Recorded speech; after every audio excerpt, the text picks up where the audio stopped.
So there's a lot that inspired me to apply to the Lefteroff Internship.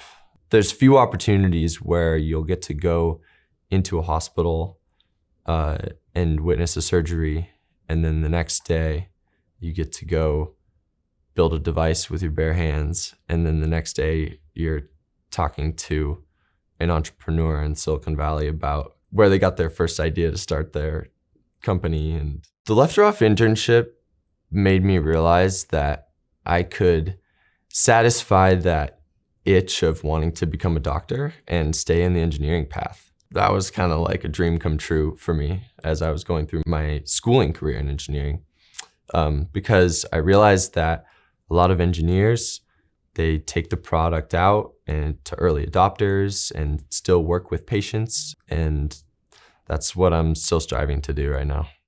To all the other young people out there, I would say there's nothing like this. You can meet so many different people. Everyone is so willing to help out, and people are kind and willing to teach and nurturing. It's unbeatable, this internship.